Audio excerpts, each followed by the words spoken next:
We start with the McDonnell sentencing. We were on the air when that decision came down and broke the news. Good evening. I'm Nicole Livas. And I'm Tom Shad. 2 years in prison for the former governor. He will report for that sentence February 9th. And here's what he said just moments ago. The court and Judge Spencer for the mercy he dispensed to me today.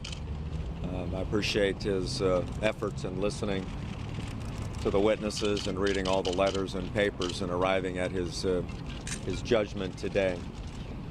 I also want to say that I disagree with the verdict that was rendered by the jury in this case, and that we intend to file our appeal to the United States Fourth Circuit Court of Appeals either later today or in the morning.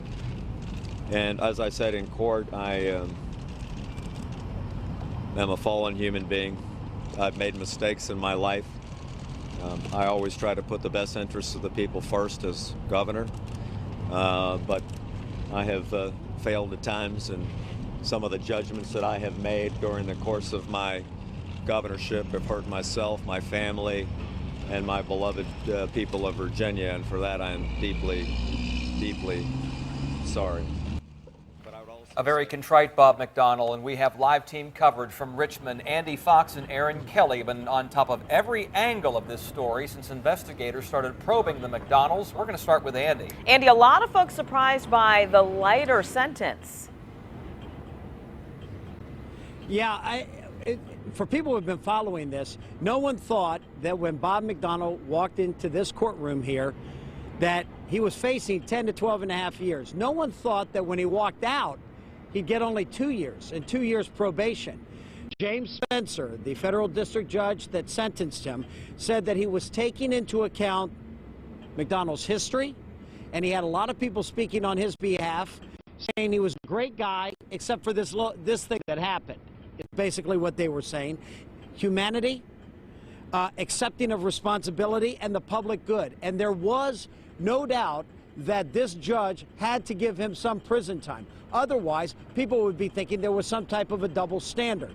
So he gets 2 years and 2 years probation. But I will tell you that the attorneys representing Bob McDonnell and Bob McDonnell himself are shocked that he's walking out of this courthouse with 2 years.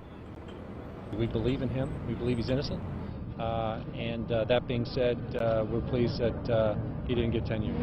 Bob is a good man, and the judge measured his life against this jury verdict, and this is the result that he came up with. Hank, you getting a little emotional? Yeah, I was emotional in court too.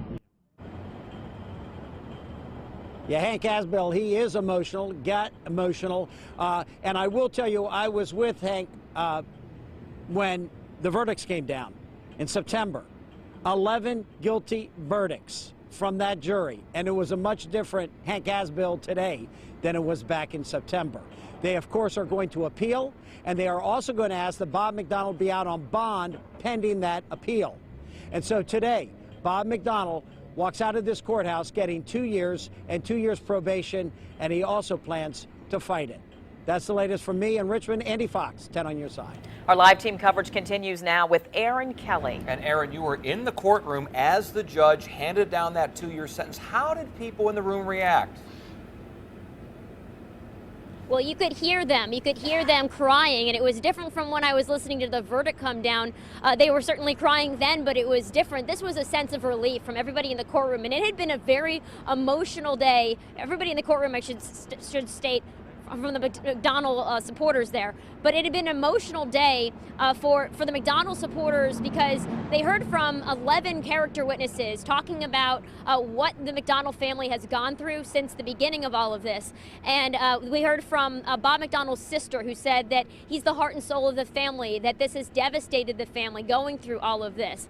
Then later on, we heard from the prosecution, and the prosecution said, yes, her testimony was touching, but the prosecutor, Michael Dry, wanted to remind the judge that Bob McDonnell, he said, his public apology only came after this was brought to light. He said that the defendant has shown no true remorse. Well, here's what the prosecutor team had to say after the judge made his decision. I think that it's a very difficult job sentencing, and judges historically, I've done this for 30 years, I think they use a lot of care and take a lot of time, and it's a difficult job. And sometimes we see things differently, but I respect the sentence that the judge gives. And it should be noted that I've been covering. One of the other things that the prosecutor brought up, he said that the crimes were crimes of choice and not necessity. Well, I asked defense attorney Hank Asbill about that. He told me, we don't think these were crimes at all. That's the latest here from Richmond. Erin Kelley, 10 on your side. The FBI had a big role in this investigation. Agents were in the courtroom when the sentence came down. The special agent in charge offered some strong but brief comments outside the courthouse afterwards. This case, from the outset, was about dishonesty and corruption. I think the court's comments at the sentencing today illustrated that plainly.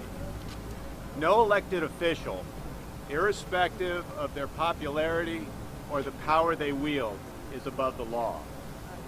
Public corruption poses a significant threat to our security and our way of life, nationally and here in the Commonwealth. Our coverage of the sentencing continues on WAVY.com. We also have special coverage ahead at 5:30. Political expert Joel Rubin will be back to explain what this means for the landscape of Virginia politics.